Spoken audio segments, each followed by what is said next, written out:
प्रथम तहलका न्यूज। आजादी के 75वें साल के अवसर पर कांग्रेस ने रविवार को भारत जोड़ो अभियान के तहत तिरंगा रैली निकाली।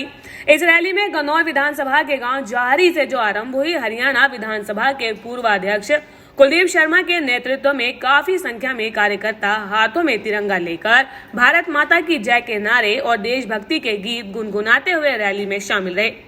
इस मौके पर कुलदीप शर्मा ने कहा कि कांग्रेस पार्टी देश भर में भारत जोड़ो अभियान के तहत देश की एकता, राष्ट्रीयता, संप्रभुता का प्रतीक तिरंगा हाथों में लेकर ये रैली निकाल रही है। उन्होंने कहा कि स्वतंत्रता आंदोलन में कांग्रेस का सबसे अहम योगदान रहा और उनके लोगों ने देश की आजादी के लिए सबसे ज्यादा कुर्बानियां दी। कुलदीप शर्मा ने कहा कि इस यात्रा का मुख्य उद्देश्य तो यह है कि हमारी युवा पीढ़ी को देश की आजादी के नायकों के बारे में बताना है, जिन्होंने देश की आजादी के लिए अपने प्राणों की आहुति दे डाली।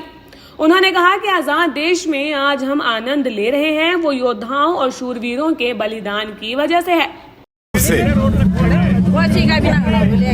आजादी के 75वें वर्ष को मनाने के लिए कांग्रेस जन अपने हाथ में देश की राष्ट्रीयता, देश की संप्रभुता, देश की स्वतंत्रता, आज़ादी का प्रतीक ये तिरंगा हाथ में लेकर इस संदेश के साथ निकला है कि आज भारत एक मजबूत राष्ट्र के रूप में उभरा है। भारत दुनिया की चौथी बड़ी फौजी ताकत, भारत दुनिया की 5वीं बड़ी आर्थिक ताकत। आज हमारा नौजवान दुनिया के हर नक्शे पर अपने कदमों की छाप छोड़ रहा है।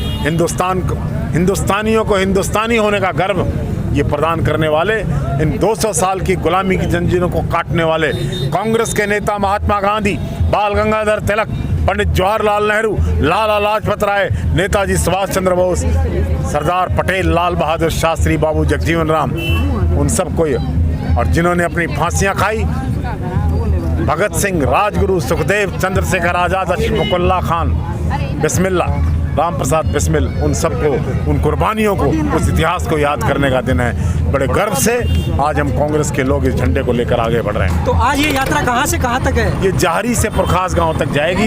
ये 15 किलोमीटर का सफर कांग्रेस के रणबांकरे तिरंगे के संदेश के साथ पूरा। तो कल का क्या प्रोग्राम रहेगा? कल का कार्यक्रम हमारा सोनीपत जिले में है, हेडक्वार्टर पर, वहाँ करेंगे। तो अब लोगों को क्या संदेश?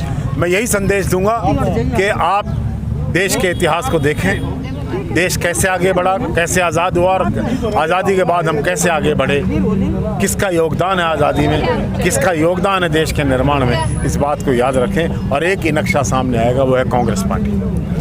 आपको बता दें कि ये रैली जौहरी गांव से शुरू होकर उदयपुर, शाहजादपुर, सादत कला, सांदल नवादा, सांदल खुर्द, पांची, जाटान, उदेशीपुर से होते हुए पुरखास गांव में आकर संपन्न हुई। प्रथम तहलका के लिए गन्नौर से ब्यूरो रिपोर्ट।